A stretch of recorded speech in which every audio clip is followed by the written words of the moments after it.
Magandang araw sa atin lahat mga kababayan, saan man panig kayo ng daigdig naron. Dito na naman tayo sa another episode ng ating vlogs, Badong Aratilis po. Pag-uusapan natin ngayon, ito po, no? BP Sara, yun pong pusit versus convicted. At meron pa yan convicted. Yung isa, inakusahan pa na recruiter di ba? Tapos, ang dami po, no? Bardagulan. BP Sara versus House of Representative. Usually po, yung mga siga po ng House of Representative, napakatatapang po niya, no? Nawala po ang tapang nila lahat. Actually, matatapang pa rin sila, no? Handa po silang makipagbardagulan. Yun nga lang, hindi nila kinaya si BP Sara, no? Kumbaga yung taktika nila na ano yan paunahin sila yung mga convicted, yung mga recruiter paunahin, no? Tapos sila naman po tapos babanat bandang huli yung mga young guns, pasundot-sundot, yung mga siga darating magsasalita. Hiyang-hiya naman ako rito kala Dan Fernandez, kala Abante, no? Gusto nila yung eksena agad pagdating, teka muna, balita namin may siga dito ay epal agad, ang daming mga nakapila. Wala po nagawa, no? Hindi po nila yung power po nila for contempt, yung napakatatapang na power for contempt, hindi po nila kayang gawin kay BP Sara. Pinaalala sa kanila, butataan po. Grabe po itong bardagulan na ang husay po. Thank you very much muna kay Imelda Sanggalang na nagbigay sa atin ng 10 Canadian dollars. Nakakatuwa po. Maraming salamat. Akala niya hindi small time yung ni Dan Fernandez Magsasalita ng mga wala akong sinabing ganyan. Yari siya kay BP Sara Walk out Nag-walk out yung Dan Fernandez for the first time. Napakaangas ang putya. Kala mo yung Abante nga, kala ko nawala na Naroon pa lang pala. Hindi po, daig po nito si Tatay Digong. Ibang proud na proud po tayo, no? Ilang araw na po tayong nababagabag. Ako, bagabag ako sa KOJC. Yan lang ang gusto natin no? Yan lang ang gusto natin mabawian. Sabi na sa inyo Pag mga lugi po tayo diyan kasi hindi po pag ang po natin KOJC lang tayo nakatutok, talagang alam niyo bababa talaga. Yun yung gusto nila sa atin durugin yung kalooban natin no? Wala kayong magagawa sa amin. Sisigain namin kayo. Pero nakita niyo naman no, isang BP Sara lang. Yan ang pagkakamali nila. Pagkakamali na yan ng Senado na gustong gisahin ni Ontiveros si BP Sara. Ngayon na naman, pagkakamali nyo na naman yan. Kahit na anong salon niya dyan. Okay. Yan po mga pag-usap. Tapos na ba tayo sa pindot na? Kahit dumoble. Pindot na. Okay. Alam niyo po, tuwan-tuwa po ako. No? Una, lahat po ng sinasabi nila na si BP Sara, marami po nagsasabi, hindi kayang sumagot. Si BP Sara, mahina utak. Ang pinasasagot niya lagi, yung mga nagdaang hearing, di ba? Naalala niyo yun, yung mga budget hearing. Pinasasagot niya yung kanyang mga undersecretary. No? Kaya ang konklusyon nila, si BP Sara, hindi naman kayang sumagot niya ng kinakailangan niya. Meron nga pong ini-insist siya mga yan na si POA ang Vice President. Hindi po nakita yan ng tao. Ang nakita po ng tao, una yon butata sila doon. Wala na sila, hindi na nila. Ngayon, tinignan ko yung mga nagsasabi na si BP Sara, walang kakayahan. Ngayon, ang sinasabi na lang nila, bastos, walang modo, kala mo, bratinela, mga ganun no? Alam niyo po, inilalagay lang po ni BP Sara. Alam niyo makilay ng mga congressman at congresswoman. Talagang nagliparan po mga hindi mo po maintindihan kung saan po napunta yung mga ano nila. Nakakatuwa po. Kaya gusto natin yung mga Duterte. Nakikita po natin yung minsan, naku, sayang yun. Knowledge. Nakikita po natin, no? Sa iba, pag yung kahit nga si Roque na napakatapang no nung kinontempt siya at pinakulong. Parang putya wala nang ano to.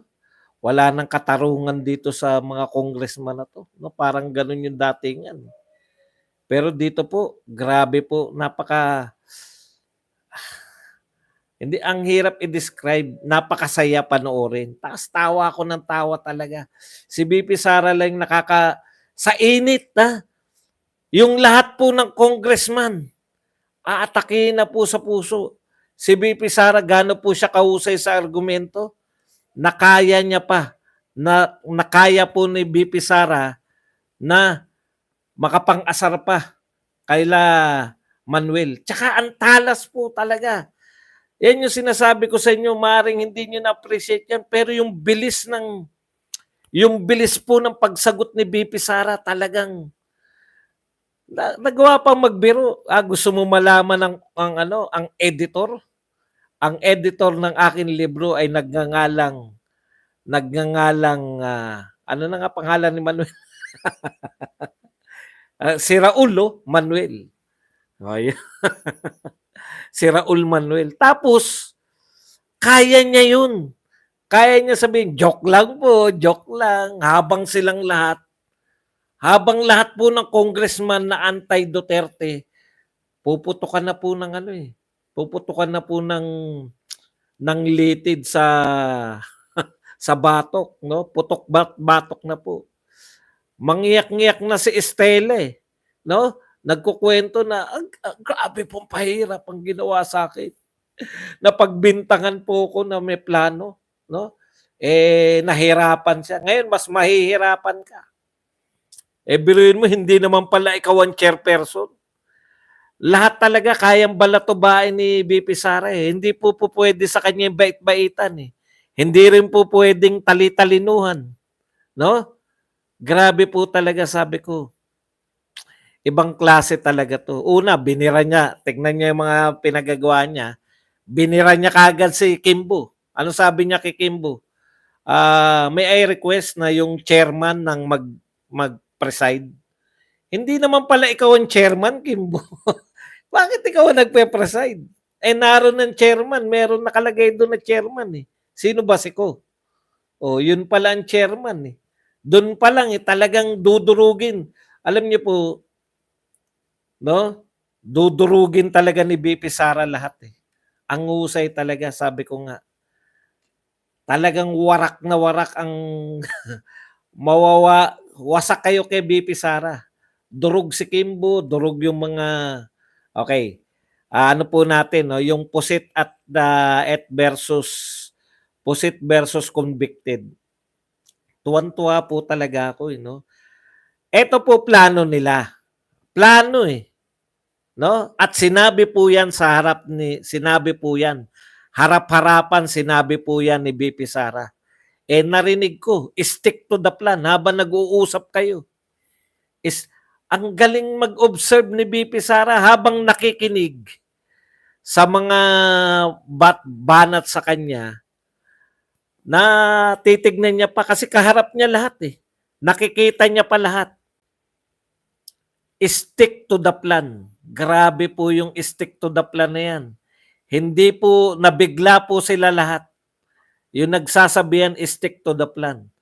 Kinukwento po ni BP Sara kung ano yung ginagawa nila nung time na yun. No? Ine-expose sila ni BP Sara habang harap-harapan. Yung mga inihanda nilang script, in-expose na ni BP Sara. Alam nyo kung ano? Focus sila sa confidential fund ng 2022. 2022. No? Focus sila. Kaya siya sumasagot nung una kasi Talaga nakakatuwa po yung sagutan nila ni Franz Castro. Kung ikaw, Franz, ay nagbabala ka pa na maging senador, hindi mo kakayanin. Butatang-butata kayo ni Raul, oh. Si Raul, oh. Si Raul Manuel, walang preno kasi kayo nagsisimula eh. 'Di ba? Sinasabihan mo si BP Sara na kino-question mo, no? Sinabihan mo ng binabalik sa kanila ni BP Sara lahat eh. Sinabi ni ang daming tanong ni Franz Castro na illegal daw, illegal. Sinimulan ni Franz Castro, atake agad sa confidential fund. Yun po yung stick to the plan nila. Pasasamain nila, kahit na po ano isagot ni BP Inday Sara, meron po silang sagot dyan. Nakahanda sila. May mga nagprepare po ng mga table. Lahat po saan?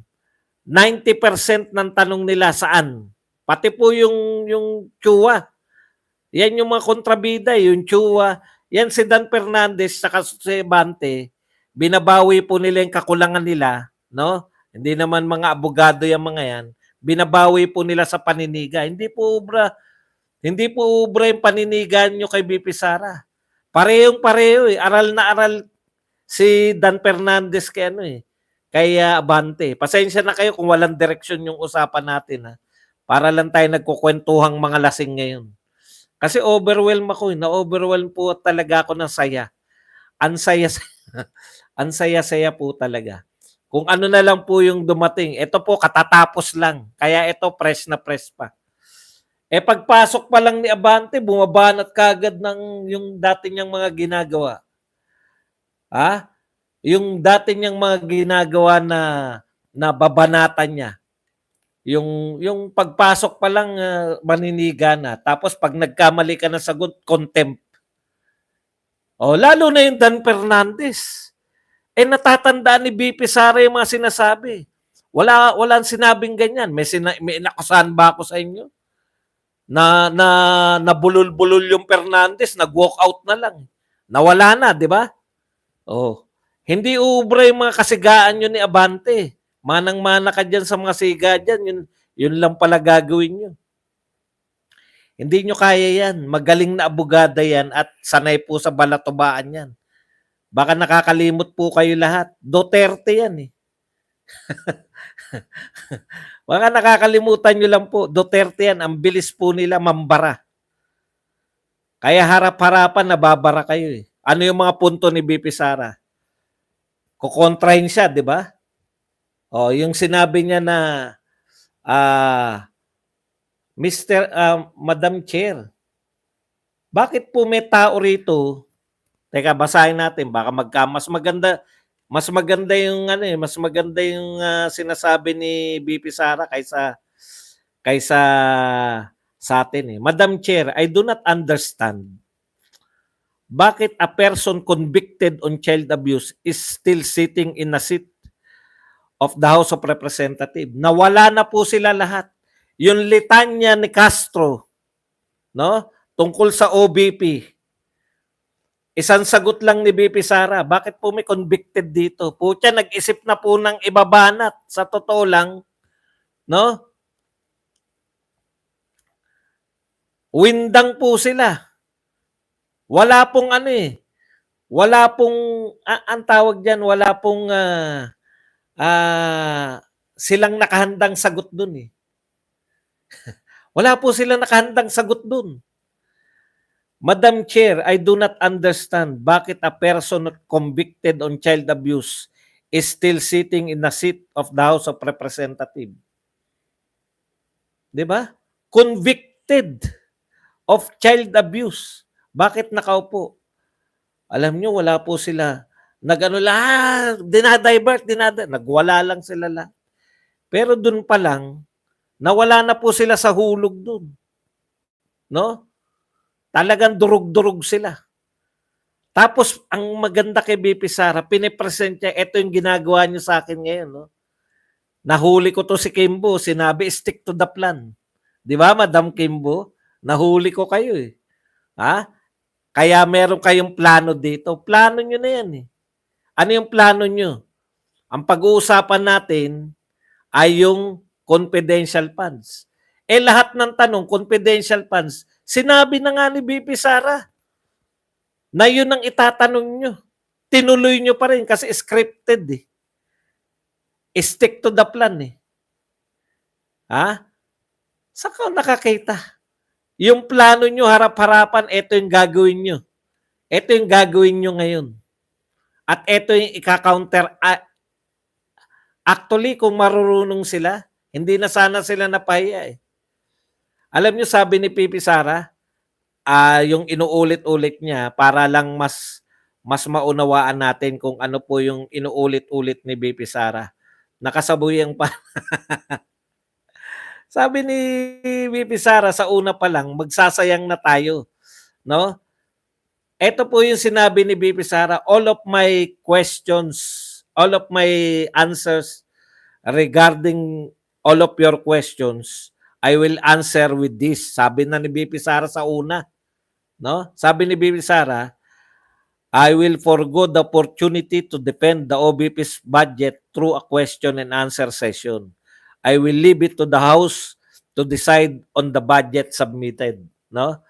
Yung opportunity niya na madepensahan yung sarili, hindi niya na gagawin. Bahala na kayong House kung dapat doon na naintindihan na ni Kimbo stick to the plan sila eh. Ano yung plano nila? Dalhin yung usapan sa confidential fund. Hindi nila mabarato si ano. Kahit papano po matindi ang paggalang nila kay ano eh. Kung ibang congressman yung nag-raise ng punto na yun. Ano yung sinabi ni Gloria Macapagal? Maraming salamat Madam Gloria Macapagal Kahit papano po. Ako marunong akong kumilala ng ng mga ginawa eh. Yun, isa lang po tatlo. Yung isa nawala pa. Si Ungab, Congressman Ungab. Bilib na bilib talaga ako sa iyo. At saka si Congressman GMA. Sila lang po yung mga naging kakampi ni ano, no? Silang dalawa lang po. Miski nga yung author, wala naman. Naturingang author ni hindi maipagtanggol yung budget. Paano nga maipagtatanggol? Hindi naman po, no? Hindi naman po kino-question yung budget. Paano po ipagtatanggol? Ang kino-question po yung confidential fund. Bakit po, ano po yung plano nila? Yun po, stick to the plan nila. No? Pag hindi po nila alam na ganyan sumagot si BP Sara, alam nila sumasagot. Handa po sila kahit na anong isagot ni BP Sara. Di ba? Alam nila sasagot eh. Nakita nila sa Senate, sasagot si BP Sara basta wag mong babastusin. Pero pag binastos mo, hindi siya sasagot. Di ba? Nakita nila yan eh. Binastos ni BP Sara ay nakipagsagutan si BP Sara kay dito kay Ontiveros. Pero pag maayos ka magtanong, sasagutin. Pag maayusin natin yung tanong, kaya yan, okay na sa kanila, mauna na si Castro. No? Kasi alam nila magtitirahan eh. Pinauna na nila talaga yan. Nakaplano po yan. Stick to the plan nga eh. Paunahin nila, magtitirahan, tapos sila magtatanong sila na malumanay, sasagutin sila. At itatrap nila si BP Sara. Pero hindi po sila nakapagtanong ng malumanay lahat. Dahil isa lang po ang sinasagot ni BP Sara. Ano lang po sa lahat ng katanungan nila. Lalo na nung bandang huli. Ang sagot lang po ni BP Sara, I will forgo the opportunity to defend the OBP's budget through a question and answer session. I will leave it to the House to decide on the budget submitted. Ang titindi po ng hinanda. Alam nyo, pag naghanda ka ng ganun, no? Pag naghanda kang ganun, handa kang umatake, may mga presentation pa, no? Ipe-present pa nila, ito, pattern. Pare-pareho, may pattern yung confidential fund. Pati meron pa nagsabi yung Yung kung magkano per day, nabenta niyo na yan, eh. Magkano kada 10 piso ang kino-question ng COA, pati yung COA kasama, eh, 'di ba? Pati yung COA kasama sa drama, eh. Tatanungin yung COA, "May mali ba rito? Mali po 'yan. Ano ba definition nito?" Pati yun talagang stick to the plan, eh. Oh, pero ma ma mata-trap niyo lang si VP Sara kung sasagot sa mga katanungan niyo. Eh, hindi sumagot, eh. 'Di ba? Yes or no? Well, si Abante sanay na ganyan. Yes or no lang ang sagot. 'Pag hindi ka nag-yes or no, iko-contempt ka na, eh. Ang galing po ng diskarte ni VP Sara na yun. Alam niyo kung ano, sino ba yung nagtatanong? Merong isang, young guns, Ortega ba? Basta meron, eh, na parang, artistahin, pero kontrabida. Ang tanong niya, 'di ba ang tinatanong niya, "Sana nagdala po kayo ng ano, VP Sara, nagdala po kayo ng mga undersecretary para sila tanungin." Ang galing po ng sagot ni VP Sara, Ortega. Okay, ang sabi ni VP Sara, "Sinadya ko talaga na ako lang. Kasi alam ko na yung gagawin niyo, eh. Ang gagawin ninyo, tatanungin niyo yung mga undersecretary ko. 'Pag hindi nakasagot, iko-contempt niyo. Kaya ako na lang ang sasagot sa inyong lahat." Napakahusay, 'no? Alam niyo, mahusay po yung diskarte na yun. Actually, ginawa niya na yan kay Tulfo, eh, 'no? Hindi niya pinasagot yung iba, tapos siya sumagot. 'Di ba senador ka? Ba't hindi ka gumawa ng batas? Alam niyo, yung mga ganong kasagutan, nakukuha mo lang yan yung confidence mo tsaka yung experience mo na itong mga tao na 'to, ano ba kayo sa'min noon sa pamilya namin, mga nagsisipsip lang kayo sa'min lahat, eh, 'di ba? Nung kami nasa kapangyarihan, nagsipsip lang kayo lahat sa tatay ko, sa akin dahil akala niyo tatakbo ko. Ngayon ang tatapang niyo na. Alam niyo yung pinanggagalingan nun, 'no? Dinagdagan ko na lang pero totoo yun. Hindi yun nakuha sa dahil malamang yang mga yan binabalatuban niya na yang mga yan, mga sipsip yan noon sa kanila. At tandaan niyo 'to 'pag nakabalik ako. Kulang pa nga yan, eh, sasabihin pa ni VP Sara, kulang pa yung sinabihan na, "Kaya hindi ako nagpaupo diyan, ako na lang mag-isa." Kasi iko-contempt niyo sila, eh, kawawa naman may pamilya, makukulong dito. Buti nga hindi niya sinabi, "Ako ba kaya niyo ako i-contempt?" Walang maglalakas loob diyan i-contempt si VP Sara, dahil inuunahan niya, eh, 'no? Maaaring hindi niyo gusto yung sagot ko, pero sumasagot ako, 'no? Hindi ko na kasalanan kung hindi niyo maintindihan o yung sagot ko ay hindi kaiga-igaya sa inyo, pero sumasagot ako, paulit-ulit lang. Makulit yung chairperson niyo, eh, makulit yung presiding officer, eh. Sinabi ko na, inunahan niya lahat, eh. "Eto po ang isasagot ko sa lahat." Sabi ko, "Ano ba 'tong, sagot ni VP Sara na 'to, bakit inunahan niya?" Pagkatapos niya mag-present, inunahan niya na silang lahat na, "Eto ang isasagot ko sa lahat ng inyong mga katanungan. Kaya para mapadali tayo dahil eto ang isasagot ko, para kasi magdamag tayo dito." Correct na correct yun. Biruin mo papatulan mo yun, isasalang siya, nakahanda lahat, eh. 'Di ba? Gusto nilang, kahit hindi man mapakita nila na walang kakayahan 'tong Vice President na 'to, kayang-kaya 'to ng mga congressman. Hindi niyo napakita 'yan. Durog na durog kayo kay VP Sara. Mag-isa lang, oh. Tapos anytime puwede siya, "Excuse me, Madam Chair, CR break." Pati yun, planado, putya hindi niyo naunahan na kayo lahat. Naku, maniwala kayo. Oh, ngayon, hindi umubra yung plano nila kasi paano nyo ngayon dadalhin sa impeachment yan na tayo.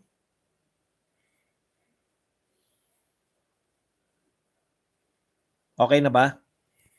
Ang pinuruhan na established ni BP Sara na ito ay budget hearing tungkol sa 2025 budget. Kaya lahat po na nagtatanong sa 2022, alam na kagad na hindi na sasagutin yan. Ngayon, may nagtanong, 2025 budget na, too late na. Di ba? Dapat yan yung inuna nyo. Mali kayo ng diskarte. Di ba? Nagtanong kayo ng 2025 budget, hindi na rin sasagutin ni BP Sara. I forgo. Ano na nga yun? I forgo the opportunity to defend the OBP's budget through a question and answer session. I will leave it to the House to decide on the budget submitted. Di sana hindi na kayo napahiya kung sinunod nyo si BP Sara nung una. O sa bagay, hindi naman kayo mapapahiya dahil akala nyo hindi kayo napapahiya. Pero alam namin lahat na masama ang loob nyo. Nagbago mukha ni Abante. Nag-walk out si Dan Fernandez. Hindi ubra yung mga siga eh.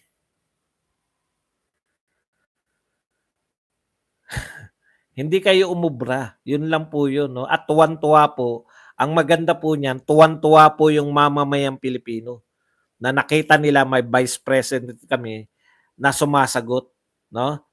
Yung sinabi niya, magsasayang lang tayo ng oras. Talagang nagsayang lang ng oras.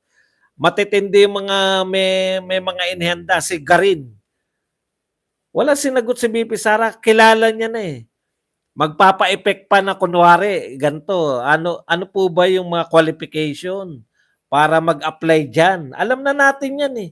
Yung linya naman ni Garin, dadalhin niya naman yan dito sa may ala ano naman yan, ala Risa Hontiveros naman. Duplication naman yan. Kasi ano mga qualification niya? Paano ba mag-apply? Di ba ganun muna? Tapos sabay, o di ba meron ng mga proyekto na ganyan? Alam niyo po, bagamat parang hindi naman kayo, pwede niyong palabasin ngayon na bastos, pwede niyong palabasin na anong klase yan, bakit hindi sinasagot, no? Redundancy card yun eh. Paano niya madadala sa redundancy card? Hindi nga sila sinagot. Maaring palabasin nyo na bastos hindi karapat-dapat bigyan, subukan nyo. Di ba? Subukan yung wag bigyan ng budget. Sabi ko nga, pag meron nag-contempt dito, yari eh. Kasi ano pang susunod na ano nyo? O paulit-ulit na kayo. Kaya yung mga nakahalata, ayaw na nila magtanong eh. Sila na lang napapahiya na sila. Alam niyo yun? Nakakahiya po yun. Yung may hinanda kayo, eto. Kunwari, ilang araw nyo nang pinaghandaan yan. Baka yung staff nyo, may ano pa eh. Meron pa kayong question and answer. Kaya sila galit na galit eh. Kasi kung tayo, di ba, bakit nagagalit yung mga congressman? Kasi po naghanda sila para itrap nila si BP Sara. Alam ko pa yung mga pinaggagawa niya mga yan, no? Alam nyo, etong ginawa nila, kaya galit na galit sila. Personal yan. Ang ginawa nila, yung staff nila, paano pag eto ang sinagot ni BP Sara?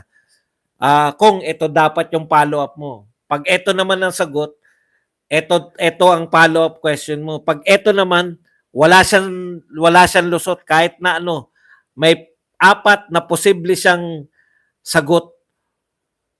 Lahat yan, kaya mong masagot. Apiram pa yung mga, yes. Durog sa akin yan. Alam mo yun? Yung nakikita na nila yung nangyayari. Nakita mo po yung yung mga congressman na antatapang para nabahag na yung buntot nila. Alam na namin yung mangyayari. No? Yung ilang araw akong excited na makaharap yung BP para naman pumutok ang aking pangalan, Congressman Konggun, napakahusay, etc. Wala. Congressman Ortega, o Congressman Dan Alvarez, o Congressman, mga bata, papasikat. Hindi sila nakapagpasikat. Yun po yung napakasakit. Pinaghandaan mo tapos walang nahita. Wala kang nahita. Wala sila nahita. Yun. Wala kayong nahita sa mga pinaghanda nyo. Yung stick to the plan nyo. Tapos ngayon, unahan ko na kayo. Papunta ba yan dahil hindi makasagot, mapapalabas ninyo? Alam nyo sa totoo lang, no? Yung binabanat nila na ano yung mga sinasabi ng COA, 'di ba? Sabi ng COA, on appeal pa 'yan, pwede pang i-appeal yan, no? Alam niyo po ba kung ano lang po ang kala niyo ba may kulong 'yan? Sabi lang ng COA, sasabihin lang ng COA, 'di ba? Ang disallowance po, hindi mo dapat ginastos diyan yung pera. Hindi po ibig sabihin niya na binulsa mo. Mali ka na. Kaya kita nyo wala silang maakusa ngayon. Yung litanya nila na 125 binulsa, hindi na nila pwedeng ilitanya yan ngayon.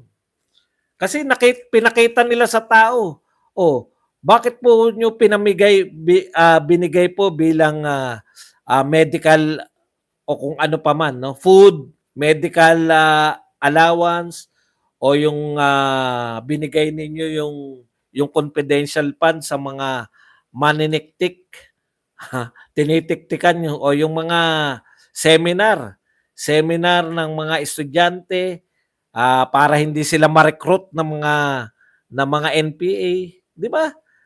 Yun yung pinaggamitan eh. Yung ang na-establish sa tao, wag nating kakalimutan, na-establish sa tao na gamit yung mga confidential fund ni BP Sara. May pinaggamitan, hindi po binulsa. So hindi po yan nineno katulad ng gusto nilang palabasin na masiba, magnanakaw, binulsa yung mga confidential fund. Wala po silang maakusa na bakit ka nakapagtayo ng alam mo yung masakit sa mga Pilipino yung ganoon eh yung bakit ka nakapagtayo ng ng mga sanggaling tong mansion mo, di ba? Wala po silang ganoon eh. Ni hindi po nila nasabi, ang sinasabi po, ang malinaw po, pati po COA, dapat kung may pagkakamali man, no? Kasi hindi ka sumunod yung confidential fund, hindi naman ginagamit 'yan sa pang medical parang gano'n, no? Yung tulong medical hindi ginagamit 'yan, etc. Mali yung paggamit. At hindi po makukulong 'yan, babayaran mo lang. Yun po yung COA. Mali ka ng ginamit, bayad ka. Alam niyo yung ibig sabihin nun? Kaya winawalang ano po nila eh. Hindi naman po kriminal yan na matatanggal ka na as vice president. Hindi po. Ang disallowed niya eh. Pag sinabing disallowed, no? Kaya, siyempre ako mahirap ako nun. Kala mo mayaman na. Mahirap tayo, di ba? Ikaw, head ka ng pag sinabing disallowed, etong 10,000 na to, disallowed to. Wala kang magagawa. Pag sinabi ng COA, final na yan, disallowed. Babayaran mo yung 10,000. Hindi mo naman ninakaw eh. Ililinaw ko po sa inyo yung binibintang nila, hindi binibintang na nawala yung pondo o ninakaw. Ang ibig po ng disallowed, may binili ka na hindi mo dapat bilhin. Kaya disallowed. Kaya babayaran mo yan. Kunwari, 10,000. Bumili ka niyan.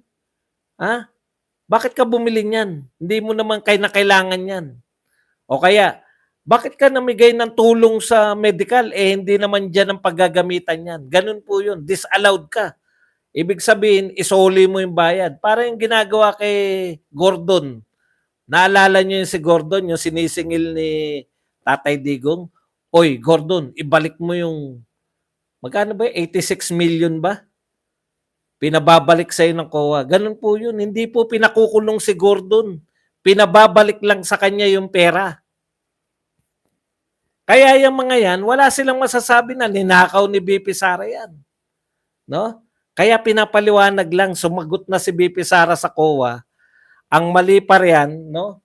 Confidential nga yan. Kita nyo, natutukoy nila. Puta, ginamit mo pala to. nagbayad ka pala sa mga tik-tik sa mga yung mga ano ba, yung mga magtuturo.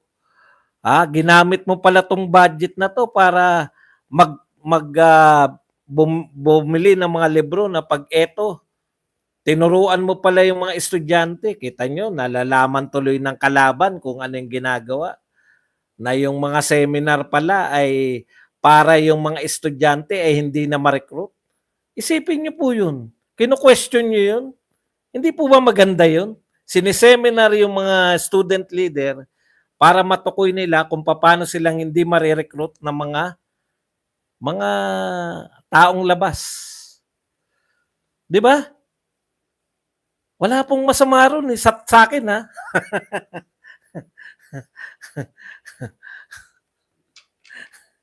O pati yung COA, putya, na ano rin sila, na-adapt din sila eh. Sabi ng COA, di pag-aaralan po namin, mag-request po kayo uli. Pag-aaralan namin kung nararapat. Napahiya doon si ano eh, si Raul eh. 'Di ba? Napahiya doon si Raul. Anyways, ang ibig natin sabihin, una na-establish ni BP Sara na ito po again, no, ay may plano tong mga House of Representative. Kung ano po yung plano na yan, alam na po natin yan. Basahin ko po sa inyo. Kala ko talagang may babasahin. Kababasa ko lang nito, may nakita ko rito na panawagan si Trillanes eh. Kaya po ako sa inyo, no? Ito. Sabi po ni Trillanes, I believe it is time to impeach Sara Duterte as Vice President. Sama-sama 2 hours ago. Ibig sabihin nanood to. Nanood to si Trillanes ng hearing ni BP Sara. Ito po ang conclusion niya. I believe it is time to impeach Sara Duterte as Vice President. Sama-sama tayong manawagan sa ating mambabatas, impeach Sara, impeach Sara. Hindi niyo po alam yung stick to the plan. Yan yung plano nila, pasamain si BP Sara para pag nagsampa po sila ng impeachment, maluwag na tatanggapin ng tao. Mga utot nyo, no? Hindi po papayag yung mga tao na impeach nyo si BP Sara. Yun po yung malinaw. Mataas daw si Bongbong Marcos sa survey. Anong survey? Octa Arts Dancers Survey. Octa Arts Dancers pala yan eh. Hindi nyo po ba napupuna? Lahat po, Octa Arts lang po yung nagsasabi ng kabaliktaran. Lahat po, pinakamababa sa trust rating ngayon si Bongbong Marcos eh. Tanging sa Octa Arts lang mas mataas siya kay BP Sara. Hindi po ba napakalaking kalokohan yan? Yan yung sinasabi natin na uunahan na. Ngayon, expose po natin yan, no? Octa Arts. Bago na naman. Panay-panay ang paglalabas ng Octa Arts. Pero kayo lang po, ang tanging survey, alam nyo, huwag kayong magtaka. Kung ngayon lang po kayo nakasubaybay, no? Marami na po before na mga survey company na naglalaho na lang after ng isang eleksyon. Alam nyo kung bakit? Nahalata na ng tao eh. Na yung survey company na yun, gusto lang no na ano ba ng yung magpalaganap ba ng mga linyahan na ganyan na katulad niyan, most trusted, pinaka mataas si BBM.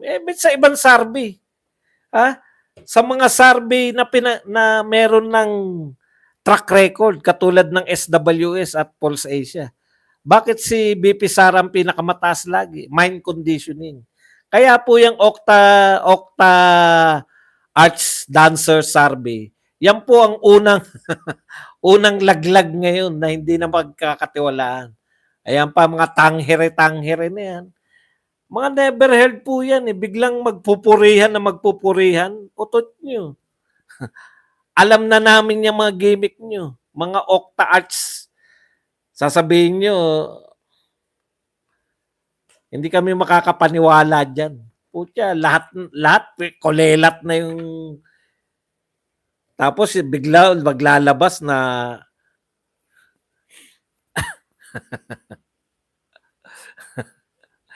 Octa Arts Dancers Survey. Yan po yun. Hindi nyo kami mauunggoy dyan sa mga ganyan, no?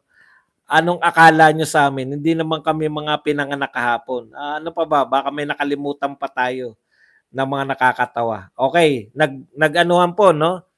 Sampu nang galing. Tawan-tawa ako doon sa convicted eh. At nagtagal, doon sila nasira eh, sa convicted. Tapos nung nagsalita rin to si Manuel, may nakahanda rin po si BP Sara. Hindi nila pwedeng awatin si BP Sara. Bakit? Pino-point out ni BP Sara. Bakit mo ko awatin? Eh hindi mo inaawat yun. Doon po pahiyang-pahiya si Kimbo eh. Okay lang na tawagin si BP Sara na lumalabag sa batas, okay lang. Pero hindi sila pwedeng tawagin convicted. Hindi sila pwedeng tawagin recruiter. Oh. At least, kahit po ano, no, ang tanong ni BP Sara diyan nakakatawa talaga eh. Ulitin lang natin kung hindi ko alam kung nabanggit ko na to pero ulitin pa rin natin, no. Yung kaya po alam natin yan lahat, papunta po yan sa pagsasampa ng impeachment.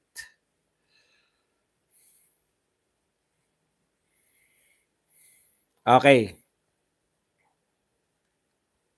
Madam Chair, I do not understand bakit a person convicted on child abuse is still sitting in a seat of the House of Representatives.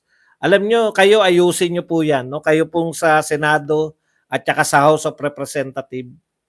Kasi ang tatapang po ng mga convicted eh.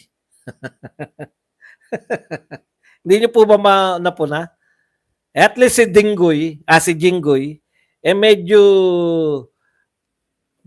binaliktad na yata ng Court of Appeals yung kanyang conviction. Ito po hindi pa po eh. Convicted pa rin to eh. 'Di ba? Wala na po kasi siyang pinoprotektahan, convicted na nga eh. sanay na sanay. Sanay na sanay Okay. Ang sagot, tignan niyo po ito po ang sagot ni ni Castro. Biglang nag-isip eh, syempre teacher kahit papaano. Representative Franz Castro on BP Sara during the OBP budget deliberation. Hindi pwede yung tactics na sorry for the pusit na kapag nasusukol ay naglalabas ng maitim na tinta. So wag namang mag-ugaling pusit ang OBP. O, tignan nyo. Sinabihan niya yung Vice President ng pusit. Alam mo, wala ka bang maisip? Nakita mo ba mukha bang pusit yung tao? Tisay na tisay. No? tisay na tisay si BP. Kaya nung tinawag mong pusit, nakatingin ka, Madam Chair, pusit. Tinamaan si Madam Chair eh. hindi, hindi nakailag si Kimbo. Nung sinabing, Madam Chair, wag naman po sana mag-ugaling pusit ang ating Vice President. Puta, sapul.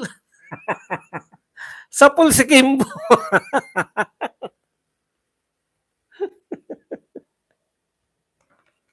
tawa ng tawa sa likod si eh. Tawa ng tawa sa likod si, anong pangalan nito, yung dramatic queen na nagdrama. Yung pa, sinabi, alam niyo po, sabi ni BP Sara, ito talaga, tawan-tawa ako eh. Tawan-tawa talaga ako eh. Pero yung sinabihan mo yung, Madam Chair, wag naman po sana mag-ugaling pusit ang ating Vice President. Puta. Tinawag na pusit, tisay. Engot talaga eh. Pag magbibira ka, yung malapit sa katotohanan. Tinawanan ka tuloy ni Brosas sa likod eh. Buti pa si Brosas, masayahin eh. Natatandaan ko nung nagdrama yan eh. Di ba? Nagdrama yan. Kunento po ni BP Sara, alam ko na po ito eh. Sabi ni BP Sara. Alam ko na itong magaganap. Yung, di ba, inugnay niya ron sa plano. No? Alam ko na itong magaganap, sabi ni BP Sara. Buhat pa nung nagdrama kayo. Nagdrama ba ang tawag? Yung nagdrama kayo na 11 days. Sapul si Pusit ay si Kimbo. Sapul si Kimbo. Buhat daw nung nagdrama nung 11 days, alam niya na, no? Ito ay plano. Puta, talagang nag-react na naman. Wala po sa plano to. Sino ba yung ang dami po nag-react dun sa wala sa plano. Doon yata nag-react si Dan Fernandez, hindi ko na matandaan. Talaga naman, doon nagsimula yan, sabi ni BP Sara. Kasi may question, hindi na raw ginalaw ni BP Sara yung fourth quarter na confidential fund. Alam niya na eh.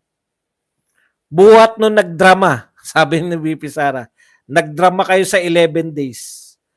Alam na ni BP Sara yun na yung confidential fund ay titirahin nyo. Kaya ito, bahagi ito ng drama ng House of Representatives. Kaya lang, sino lang po yung may kakayahan na mag-expose sa House of Representatives? Tanging si Vice President Sara Duterte lang po. Pasensya na, yung mga nagsasabi po na leader, no? Leader natin o kung ano pa man. Hindi nyo po kaya yung kakayahan ni BP Sara na harap-harapan makipagbardagulang mag-isa sa lahat ng mga siga sa HOR. Kulang pa nga no? Sana pumunta na kayo dyan, yung mga masiga pa.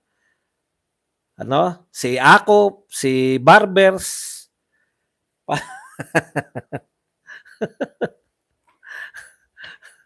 Na magkaisahan na lang. Ibang batch naman. Ito mga dungo eh. Mga dungo eh. Dapat yung mas matatapang-tapang. Napakatapang po ni BP Inday Sara. Alam niyo po, yan po, kaya ako personally, kaya ako natutuwa sa mga Duterte. Kasi alam niyo yun, yung down na tayo na ilan. Naroon ako, matin ako dun sa di ba? Sa may Liwasang Bonifacio. Nakita mo talaga na sabi ko, matagal na laban to. Hindi talaga tayo dinadagsak pa. No? Parang nakakapanghinang bumalik dito eh. No? Bumalik ako rito. Hindi ako gaano makakain kasi pagod na pagod ka, tas nakita mo yung response. Ang buong akala ko no, pa-EDSA na talaga eh. Pero si Alvarez pala isa. Kaya lang saglit lang siya. Kaya nakakatuwa po kasi yung mga nanghihina ako pag pinanonood ko yung sa KOJC, madaling araw, puta nasasaksihan mo, no? Nakikita mo yung mga membro talaga na halos hindi na natutulog, no? Okay. Kaya ako tuwan-tuwa po kasi on defensive. Sila na yung nakahanda, sila na yung may plano. Tapos ang dami nila, sila pa yung on defensive lagi. Ang hirap i-deny na may plano kayo. Dapat nagbago na kayo ng taktika, no? Wala kayong plan B. Plan A kayo lahat eh. Ano yung plan A nyo? Durugin si BP Sara sa confidential fund. Butata na nga kayo. Butata na kayo kay Gloria Macapagal, kay Congressman Gloria Macapagal, nung sinasabi niya na ngayon lang tayo nag-deliberate. Dapat ang deliberation ng 2025, kung may re-reviewin kayo yung budget ng 2024. Wala pong nagtatanong sa budget ng 2024 eh. No? Lahat po ang budget sa 2022. Ano po meron ng 2022? Yung 125 pa rin. 125. Hindi nyo po ba napuna? Yung 2023 meron din pong confidential fund. Pero bakit hindi po nila tinatalakay yung confidential fund sa 2023? Di ba? Bakit laging 2022 ang gusto nilang balikan? Kasi nga yung 2022, no? Wala kasing confidential fund. Bakit nyo inalaw? Wala pala eh. Bakit nyo inalaw? Kasi kakamping nyo pa si BP Sara nun. Halatang halata po kayo. Yan lang po ang ating topic.